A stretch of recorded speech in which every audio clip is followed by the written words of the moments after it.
এই পর্যায়ে আমাদের মাঝে সংক্ষিপ্ত বক্তব্য রাখবেন বাংলাদেশ জাতীয়তাবাদী ছাত্রদল ঢাকা বিশ্ববিদ্যালয়ের অন্যতম সহ সভাপতি আনিসুর রহমান খন্দকার অমিত। বিসমিল্লাহির রহমানির রহিম।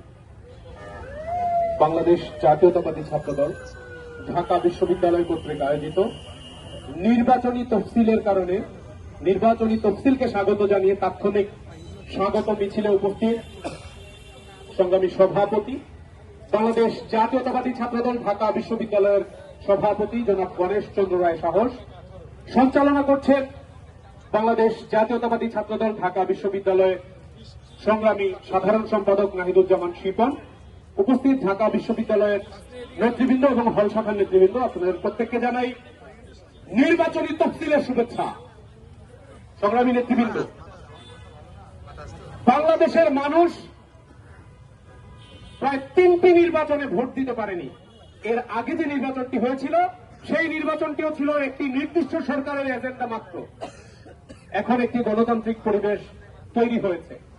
তফসিলের মধ্য দিয়ে যেসব ষড়যন্ত্রকারী রাজনৈতিক দলগুলো নির্বাচনকে বিলম্বিত করতে নানা তাল বাহানা করেছে, তাদের সেই তাল বাহানার কবর হয়েছে। এবং এই তফসিলের মাধ্যমে আমরা মনে করছি বাংলাদেশের মানুষ ভোট দিতে না পারার যাতনা ভুলে একটি গণতান্ত্রিক বাংলাদেশের স্বপ্ন দেখা শুরু করেছে। এই নির্বাচনে বাংলাদেশের জনগণ সেই সকল মুনাফিক ভণ্ড প্রতারকদের লাল কার্ড দেখাবে বলে আমরা বিশ্বাস করি। ঠিক একই সাথে এই নির্বাচনের বিজয় তাদেরই হবে যারা এই বাংলাদেশের জন্য, এই বাংলাদেশের সার্বভৌমত্বের জন্য এবং বাংলাদেশের গণতন্ত্রের জন্য দীর্ঘদিন যাবৎ লড়াই সংগ্রাম করে আসছে। শুধুমাত্র একটি উদ্দেশ্য, আমাদের এই রাষ্ট্র গণতান্ত্রিক হোক, আমাদের এই রাষ্ট্রে স্বাধীন মতচিন্তা, স্বাধীন চিন্তা ধারণার প্রকাশ করা যাক। ঠিক একইভাবে প্রত্যেকটি মানুষ তাদের নাগরিক অধিকার নিয়ে বেঁচে থাকুক।